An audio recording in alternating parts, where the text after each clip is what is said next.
Operation Sindoor పైన దేశవ్యాప్తంగా చర్చ జరుగుతున్నటువంటి నేపథ్యం, విమర్శలు వస్తున్నటువంటి పరిస్థితి. దీనిపైన మనతో మాట్లాడేందుకు బీజేపీ ఎమ్మెల్యే రాకేష్ రెడ్డి ఉన్నారు. వారిని అడిగి మిగతాడు. సార్ చెప్పండి, ఆపరేషన్ సింధూర్ పైన విపక్షాలు విమర్శలు చేస్తున్నటువంటి పరిస్థితి.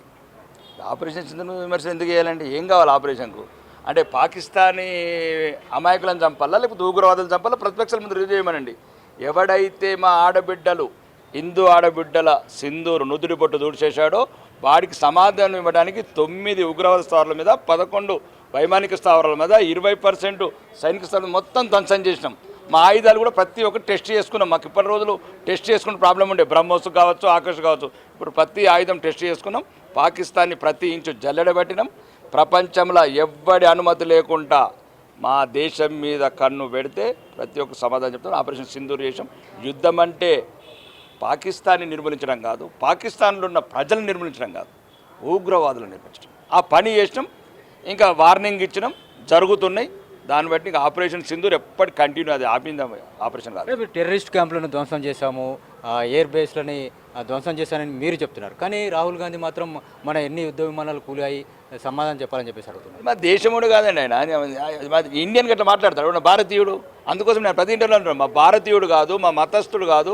ఎవడన్నా భారత ప్రధాని కావాలనుకున్నాడు, భారత ప్రధాన ప్రతిపక్ష నాయకుడు భారత సైన్యాన్ని నమ్మట్లేడంటే వీడు ఎట్లా అవుతాడండి భారత ప్రధాని? భారత సైన్యం ఈరోజు దేశానికి దిక్కండి.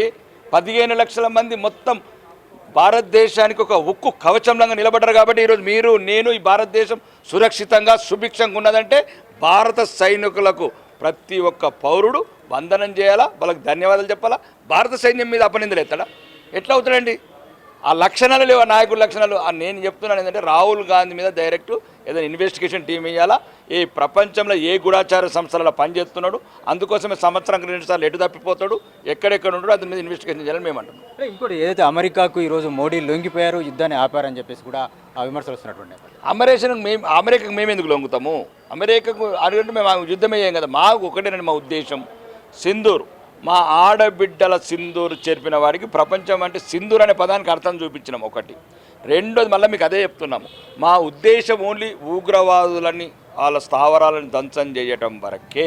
పాకిస్తాన్ సామాన్య ప్రజలని నిర్మూలించడం కాదు. యుద్ధం ఎంతవరకు, ఎప్పుడు మొదలు పెట్టాలా, ఎప్పుడు ముగించాలా, చరిత్రలో 2 ఉన్నది, చంద్రగుప్తుడు, చాణక్యుడు. కానీ మా దేశంలో మాకు గర్వకారణం 2 పాత్రలు పోషించే వ్యక్తి, యుగ పురుషుడు, అవతార పురుషుడు నరేంద్ర మోడీ. యుద్ధం మొదలుపెట్టాడు, 3 రోజులు క్లియర్ చేశాడు. మేము అనుకున్న లక్ష్యం నెరవేరింది.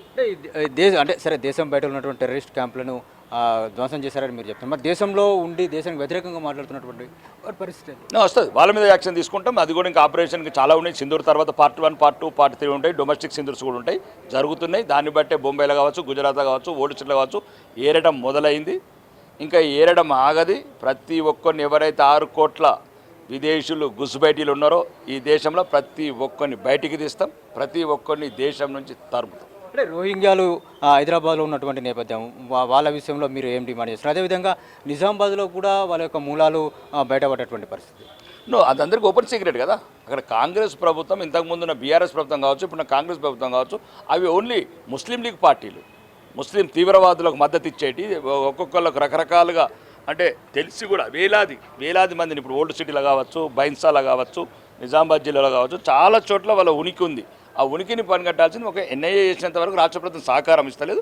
రాబోయే రోజులలో బీజేపీ ప్రభుత్వం ఈ దేశం గురించి ఉన్న పార్టీ, ఈ దేశ ప్రజల గురించి ఉన్న పార్టీ. కాబట్టి కంపల్సరీ ఎవరెవరైతే విదేశీయులు, రోహింగ్యా ముస్లిమ్స్ కావచ్చు, బంగ్లాదేశ్ ముస్లిమ్స్ కావచ్చు, ఎవడైతే అక్రమదారు ఉన్నాడో బరాబర్ చున్కే నికాల్కే పేక్ దేతే. ఇంకోటి, అసదుద్దీన్ ఓవైసీ ఈ మధ్యలో మాట మార్చారా, లేకపోతే ఎందుకొరకు ఈరోజు పాకిస్తాన్కి వ్యతిరేకంగా మాట్లాడుతున్నటువంటి నేపథ్యము, విదేశీకి వెళ్ళినటువంటి బృందంలో కూడా అసదుద్దీన్ ఒక సభ్యునిగా ఉన్నటువంటి పరిస్థితి? ఇప్పుడు వాల్మీకి కూడా మారాడు, రామాయణం రాశాడు. మా అసాద్ భాయ్ కూడా మారాడు, దేశం గురించి పోరాడుతున్నాడు, సంతోషపడాలి కదా. ఇప్పుడు అసాద్ భాయ్ కూడా మా భారతీయుడు. ఈరోజు భారతీయుడు పర్ఫెక్ట్, ఏదో ఎక్కడ తెలియని పేగుబంధం, ఎక్కడో ఆ 26 మంది అక్క చెల్లెలను చూసి మా అసాద్ భాయ్ గుండె గరిగినట్లున్నది.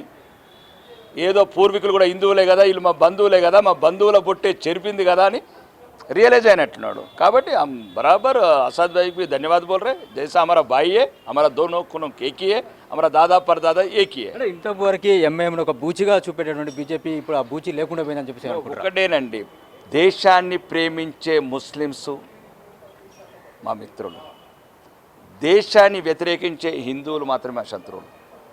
దేశ ప్రేమికులకు ముస్లింలు మా మిత్రులు, దేశాన్ని ద్రోహులైన హిందువులు కూడా మాకు శత్రువులే. కాబట్టి ముస్లిం దేశానికి ద్రోహం తలపెట్టేవాడు ప్రతి ఒక్కడు మాకు శత్రువే. కాబట్టి అసాద్ భాई हो, अकबर भाई हो, मजीद भाई, कोई भी भाई, सब हमारा भाई है, हमारा खून है, हमारा देश है, हमारा दादा परदादा है. जो आज उसका जो दिल के अंदर जो जाग उठा, जो पहलगाम के अंदर जो माँ बहनों का जो सिंदूर निकाला गया, वो लोग कुछ अंदर से आ गए होंगे. जो हमारा माँ बहन है, पूर्विक तो वही है, एक ही है. जब तो आसाद भाई हमारा बन गए, वो देश का बन गए, भारत माँ का पुत्र बन गए. ఇంకోటి రాకేష్ రెడ్డిగా ఏదైతే హిందుత్వ ఎజెండాను ఎందుకొరకు ఎత్తుకున్నాడు, అసలు ఆర్మూర్లో అభివృద్ధిని పక్కన పెట్టి ఈరోజు రాకేష్ రెడ్డి హిందుత్వ ఎజెండాను ఎత్తుకున్నాడు. ఆర్మూర్ అభివృద్ధి ఏమున్నది? అందరికన్నా ఎక్కువ తీసుకొచ్చాను. 200 కోట్ల ఇంటిగ్రేటెడ్ స్కూల్ తీసుకొచ్చాను, నందిపేట హాస్పిటల్ తీసుకొచ్చాను, ఐలాపూర్ హాస్పిటల్ తీసుకొచ్చాను, దొంకేశ్వర కాలేజీ తీసుకొచ్చాను. ఇగో నిన్ననే 43 కోట్ల అమృతి తీసుకొచ్చాను, శంకుస్థాపన చేశాను. 47 కోట్ల టీవీ ఎఫ్ఎడేసి నిధులు తెచ్చాను. నిన్ననే కూడా జీవో ఇచ్చిండ్రు, బట్టి విక్రమ 3,68,00,000 రోడ్స్ ఇచ్చాను.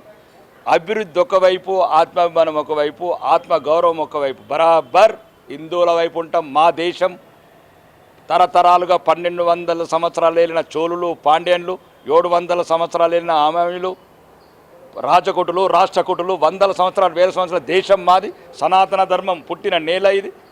కాబట్టి మా దేశం, మా నేల, మా జాతి, మా జాతిని మేము కాపాడుకోవాలా. ఎవరత్తారు మరి? రాడు ఒక్కడు కూడా కుంభమేళకు రాడు. సత్తరా?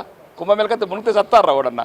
చార్టర్ ప్లేట్ లేనోడు లేకేడ్చిండు. కాబట్టి మేము 85% ఉన్న హిందువుల వైపు, 20 కోట్ల ముస్లింల వైపు 22 పార్టీలు ఉన్నాయి, 120 కోట్ల వైపు బీజేపీ ఉన్నది. బరాబర్ హిందువుల వైపే ఉంటాం, హిందువుల వైపు. కానీ అలా అని అందరినీ కలుపుకొని పోతాం. కలిసి వస్తే మంచిది, కలిసి రాకపోతే మీది మీకు, మాది మాకు. ఇందిరాగాంధీ పాకిస్తాన్ 2 ముక్కలు చేసింది, కానీ మోడీ మాత్రం ఏం చేయలేకపోయారు అని చెప్పేసి మోడీని ఇందిరాగాంధీని పోల్చినటువంటి పరిస్థితి. అంటే ఒకటండి, అది చరిత్ర తెలవాలి సన్నాసులకు. 1971లో 17,000 మంది సైనికులు ప్రాణాలు అర్పించారు. 90,000 మంది సైనికులను చెరబట్టినాం. ఆ టైంలో ఎన్నో డిమాండ్స్ చేసి తీసుకోవాల్సింది. సిమ్లా లాంటి సంజోతలలో ఏదో ఇచ్చిపుచ్చుకున్న వ్యవహారం వివరించింది. కాబట్టి దేశం ఈ రకంగా ముందేమో లజ చేసిండు శని, ఆ పెబ్లిసైడ్ అని పెట్టి. ఆ రోజు సర్దార్ వల్లభాయ్ పటేల్ చెప్పినట్లు అదే రోజు మనం యాక్షన్ తీసుకుంటే 47లో ఏదైతే మన ఆక్రమిత కాశ్మీర్ ఉందో ఆ రోజు పోయేది కాదు. 1971లో 90,000 సైనికుల్ని మన చెరలో ఉన్నప్పుడు, మన కస్టడీలో ఉన్నప్పుడు మన డిమాండ్స్ అన్ని కంప్లీట్ చేసుకుని న్యాయమైనవి. ఎందుకంటే అప్పటికే 1965 తీర్మానం చేసాం మనం పార్లమెంట్లో, ఏదైతే ఆక్రమిత కాశ్మీర్ ఉందో మనం స్వాధీనం చేసుకోవాలి. ఆ రోజు నీకు ప్రధానంగా మీ చేతిలో ఉంది కదా.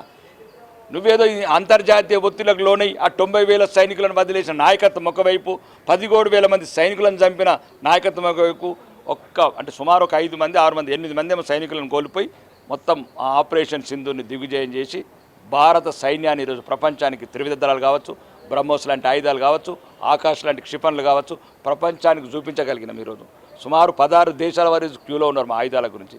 కాబట్టి మేము అనుకున్న లక్ష్యం వేరు, ఆ లక్ష్యం నెరవేరింది. అందరికీ ప్రపంచానికి అర్థమైంది, అగ్రదేశాలకు కూడా అర్థమైంది, వీళ్ళకు ఇంకా మా అనుమతి తీసుకొని యుద్ధాలు చేయరు అని. కొన్ని రాజనీతి ఉంటాయి, రాజ వ్యూహాలు ఉంటాయి. అవి చాణుక్య వ్యూహాలు, చైతన్య వ్యూహాలు చేస్తూనే ఉంటాం. అవి అందరు అన్నట్లు ఆవేశపడ్డట్లు ఏదో క్రికెట్ ఆడినట్లు పోయి యుద్ధాన్ని చేయు అంటే అక్కడ పాకిస్తాన్ అందరు తీవ్రవాదులు, ఉగ్రవాదులు లేరండి. అక్కడ సామాన్య ప్రజలు ఉన్నారు, కోట్లాది మంది సామాన్య ప్రజలు ఉన్నారు.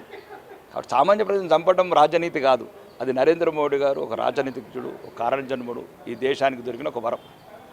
ఇది రాకేష్ రెడ్డి చెప్తున్నటువంటి విషయం. ఏదైతే ఆపరేషన్ సింధూర్ లక్ష్యం ఉందో ఆ లక్ష్యం నెరవేరిందని చెప్పేసి ఆయన అంటున్నారు. ఇక ఏదైతే దేశంలో ఉన్నటువంటి రోహింగ్యాలు ఎవరైతే ఉన్నారో వారందరినీ కూడా పంపిస్తామన్నటువంటి విశ్వాసాన్ని ఆయన వ్యక్తం చేస్తున్నారు. వాల్మీకి మారి రామాయణాన్ని రాశారు, అదేవిధంగా అసద్ కూడా మారాడనేటువంటి అభిప్రాయాన్ని వారు వ్యక్తం చేస్తున్నారు. కెమెరామెన్ నాగరాజ్తో మహేష్, ఎన్టీవీ, హైదరాబాద్.